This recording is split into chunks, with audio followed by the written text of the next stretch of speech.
সময়তে অস্ত্রধারী ছিলেন না নিরস্ত্রধারী ছিলেন আসলে? উনি অস্ত্রসহী ছিলেন। উনি ওই ডাকাত দলকে ঘেরাও করার পরে একজন পালিয়ে যাচ্ছিল। তো তিনি তাকে অত্যন্ত সাহসী ছিলেন, তিনি তাকে চেস করতেছিলেন। চেস মানে তাকে ধাওয়া করছিলেন যাতে ধরা যায়। সেই জন্য ওখানে যখন গেলে একটু দূরে যাওয়ার পরে দুষ্কৃতিকারী তার উপরে ছুরি দিয়ে আঘাত করে। ভালো খারাপ জায়গায় লেগেছিল, তার একটা গুরুত্বপূর্ণ ভেইনে লেগে যায়, রক্তপাত হয়েছিল। সর্বোচ্চ চেষ্টা ছিল, বাট আনফর্চুনেটলি বাঁচানো যায়নি। স্যার, আরেকটা প্রশ্ন হচ্ছে যে এই যে যারা গ্রেপ্তার হয়েছে এবং যারা তাকে হত্যা করেছে তাদের বিরুদ্ধে আইনিগত ব্যবস্থা আসলে কিভাবে আপনারা নেবেন, পরবর্তী পদক্ষেপ?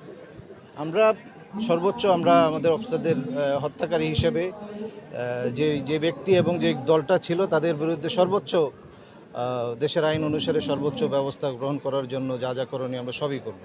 আমাদের অফিসারের গায়ে হাত দেওয়া এবং আলটিমেটলি আমরা আমাদের একটা অত্যন্ত সাহসী কর্মঠ দক্ষ একজন অফিসারকে হারিয়েছি। খুব সহজে এটা আমরা ছাড়ব না। স্যার, পরিবার থেকে একটি কথা বলছি, এখানে কি আরো কোনো সৈন্য আহত হয়েছে কিনা এরকম? না, এটা হয়েছিল যে মূলত বাড়ি ঘেরাও করার পরে একদিক দিয়ে যখন পালিয়ে যাচ্ছিল, এই জায়গাটা ছিল লেফটেন্যান্ট তানজিম যেখানে ছিল সেই দিক দিয়ে। সো ও যখন পালিয়ে যাচ্ছিল সে তাদেরকে ধাওয়া করে ধরার জন্য, যেটা আমরা করে থাকি। আমরা সর্বোচ্চ চেষ্টা করে থাকি। সাহসী ছেলে, সে ওখানে গিয়ে অফিসার তাকে চেস করতে করতে একটু দূরে চলে গিয়েছিল। চলে যাওয়া যখন জাপটে ধরেছিল তখন সে ইয়ে করেছে। এখানে অন্যরা এইখানে ছিল না। অন্যরা যখন টের পেয়েছে যে সে ধাওয়া করছে ততক্ষণে কিছুটা সময় লেগে গিয়েছে। এর মধ্যে তাকে 3টা কোপ দিয়ে ফেলেছে। ভুল জায়গায় ভুল একটা শিরার মধ্যে কোপ পড়ে গিয়েছিল।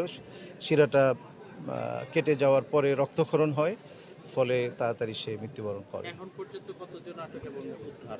আমরা 6 জনকে আমরা ধরেছি এবং অন্যান্য অস্ত্র, দেশীয় অস্ত্র, বিদেশি অস্ত্র আমরা উদ্ধার করা হয়েছে। তাদের বিরুদ্ধে আমরা সর্বোচ্চ দেশের আইন অনুসারে সর্বোচ্চ শাস্তিমূলক ব্যবস্থা আমরা নিশ্চিত করব ইনশাআল্লাহ। হামলাকারী একজন আছে, এখন বোঝা যাচ্ছে না। যারা পিছনে যারা ধরেছে এটা আমরা দেখে বলতে হবে। হামলাকারীদের মধ্যে অবশ্যই হামলাকারীদের অংশ হিসেবে আমরা 6 জনকে আমরা ধরেছি। স্যার, পরিবারের জন্য কোনো পদক্ষেপ? আমরা তো এখানে এসেছি তার সমবেদনা জানানোর জন্য আমরা এসেছি। আমরা অত্যন্ত সাহসী অফিসার হারিয়েছি, আমরাও দুঃখিত। এই তো।